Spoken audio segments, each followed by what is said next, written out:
This is the Emmy Award-winning 11 News Close-Up with your host, Marvin Scott. Good morning. 2 weeks from Tuesday, just 16 days from now, all the debates will be over, all the campaign stops finished with, and the focus will be on all of us as we go to the polls and decide who should be our president for the next 4 years. Right now, it remains a highly contentious and hard-fought campaign. President Obama and former Governor Mitt Romney, they've taken part in 2 bitter debates, and they face their third and final tomorrow night. According to the polls, this remains a very close race. The stakes are high. Many voters have already made up their minds. Others have not. The outcome of this election could rest in the hands of those undecided voters. This morning, we'll take another analytical view of the presidential race with our panel of political gurus. We're very pleased to have in the studio with us this morning Democratic strategist and pollster Bernard Whitman. He is president of Whitman Strategies and author of the book 52 Reasons to Vote for Obama. Tom Doherty is a Republican strategist with Mercury Public Affairs. And Joe Viskovich is president of Viskovich Associates Limited, a New York-based agency specializing in government relations and corporate affairs. Gentlemen, thanks for coming in.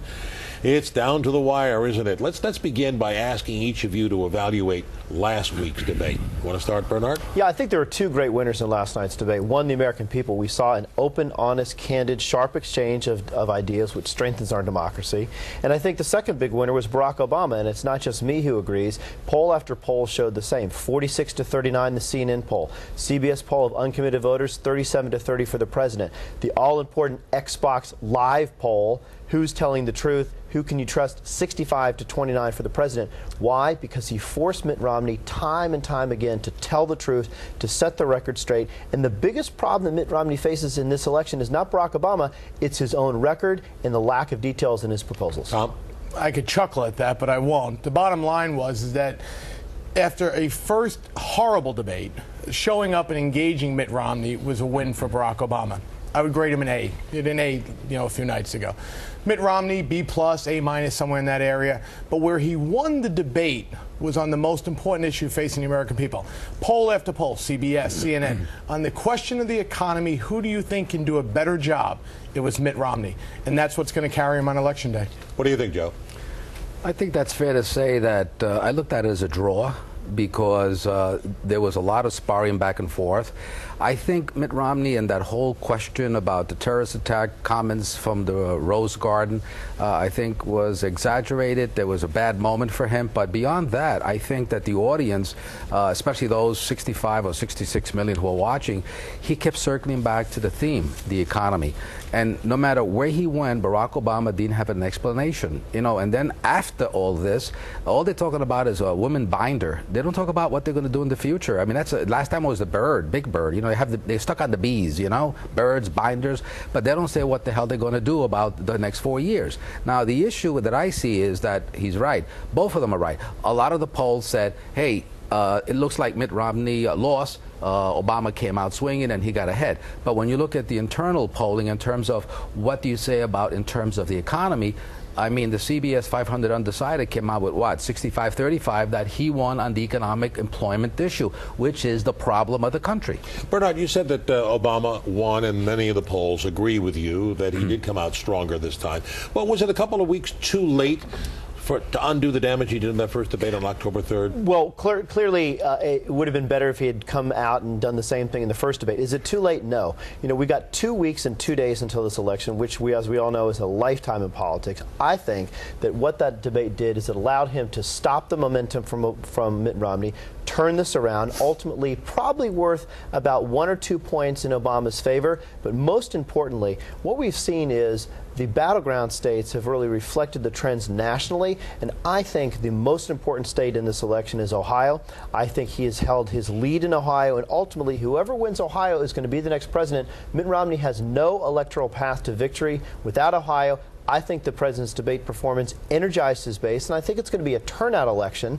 And so, therefore, I think that ultimately he came just in time to bring the voters back to the polls. Tom, would you agree with some of the analysts who say that if Romney had not won that first debate, it would all be over now? I think it would have been clearly an uphill battle. But what Romney did in that debate was, and you look at the numbers, he has turned and now taking a lead on favorable, unfavorable over the president of the United States.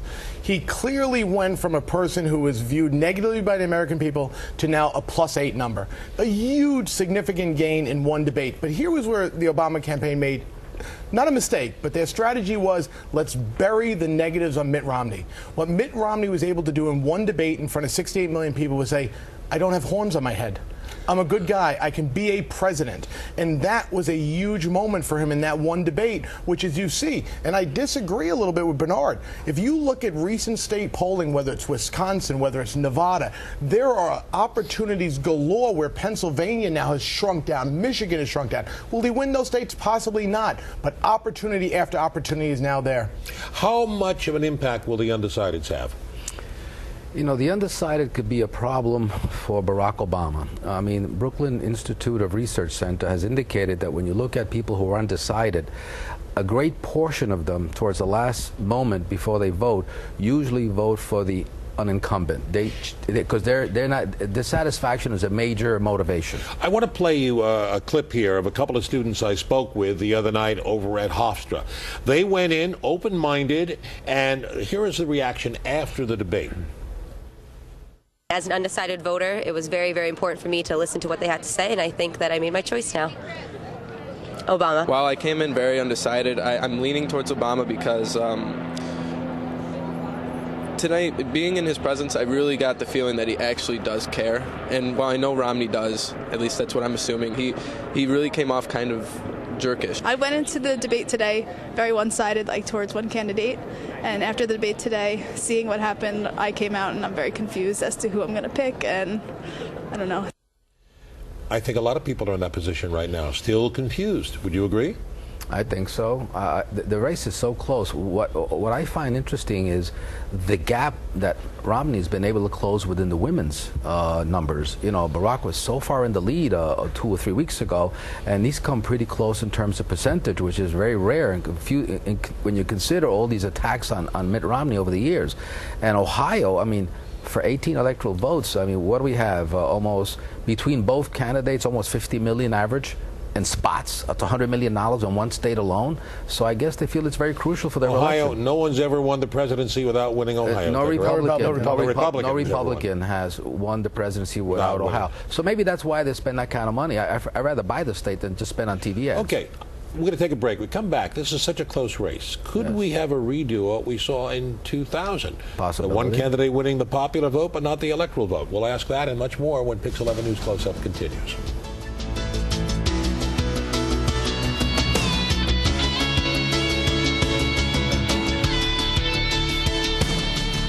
Back with our panel, Bernard Whitman, who's written the book 52 Reasons to Vote for Obama. We'll ask you for one of the reasons before the end of the program.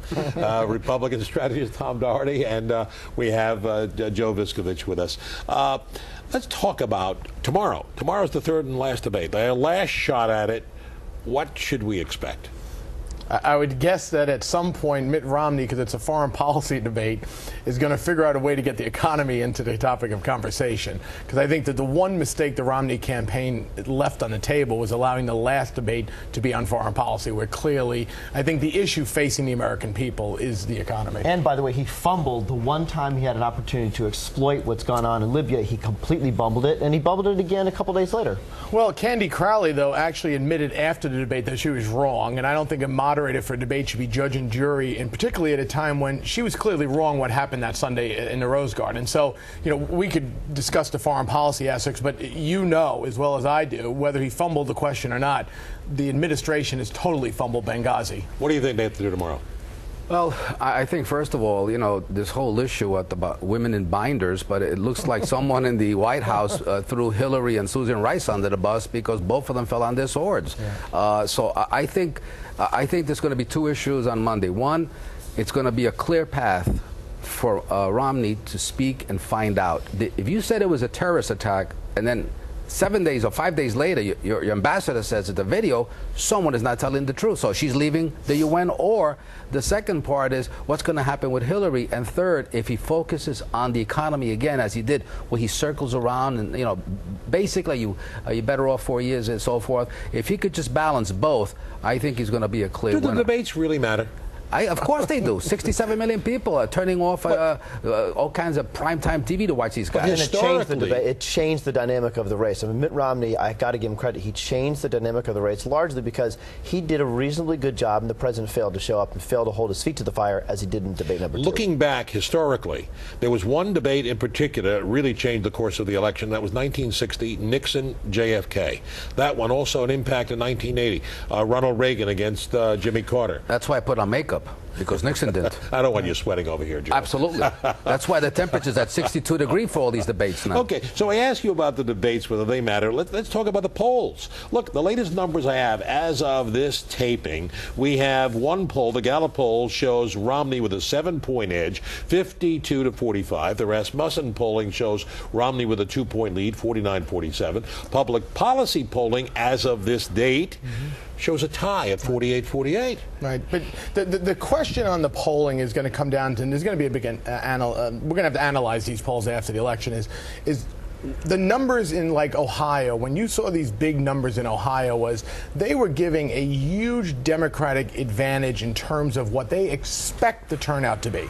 Last time it was +8 for Obama. One of their samples in the poll had it +9 this year. There is no way in this election that you're going to see the ferocity for Obama that you did 4 years ago. So I really think that in places like Ohio, why I think we're going to ultimately win Ohio is because I think you're going to see it clear cut across the board. Same amount of Democrats, same amount of Republicans out there. That gives an edge to Romney. Here's why you're going to lose Ohio. Okay. 1 in 8 jobs in Ohio depends on the auto industry. And the record on this is very, very clear, despite what Romney tried to obfuscate in the last debate. President Barack Obama saved the auto industry, 1.4 million jobs saved, billions of dollars in wealth preserved. And those jobs in Ohio that depend on the auto industry, those families are going to vote Barack Obama. And the auto bailout cost the American people $25 billion.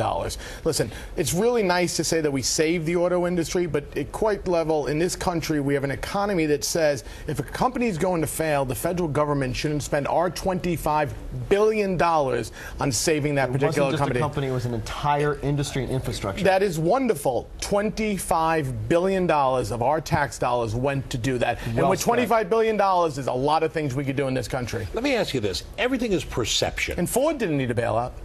Ford did it on their own. That says if you have a good management team, you can do that on your own and not spend $25 billion. Romney and said I'm still speaking. Okay. I'm sorry, Marvin. Okay. No, but I want to pick up on it. Everything is perception. And does this election get down to who do you believe?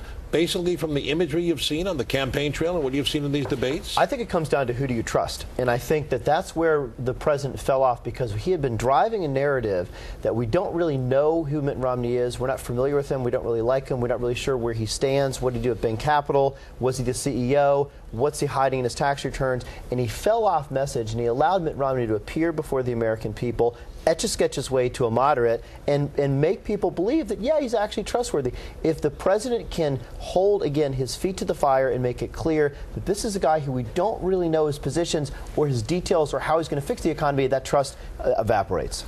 I think the issue is that Mitt Romney is an honorable guy, but he doesn't answer questions. He goes into statements and philosophy. He was asked a simple question: how come you didn't pass or introduce legislation in your first year like you promised 50 million Hispanics you would? He started talking about Republicans. He started talking about this when everybody knows that he had the White House, the Senate, and the Congress for 2 years and only concentrated on not was America's jobs and the economy, but about health care that nobody was pushing him for. We're running out of time. I have to ask you this question. Is it conceivable that this election could be as close as it was in 2000, where one candidate wins the popular vote and loses the electoral 270 electoral votes? I would say could very well be. Absolutely.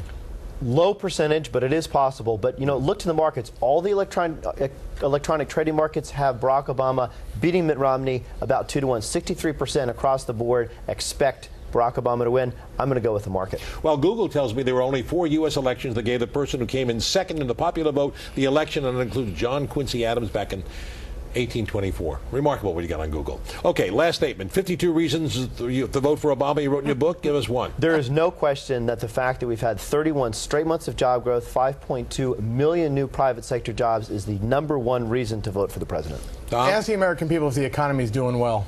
The answer is no. Overwhelmingly. And last word, Joe. I think that Barack Obama's hope and change, he was hoping there was change in people's pockets so he could take it.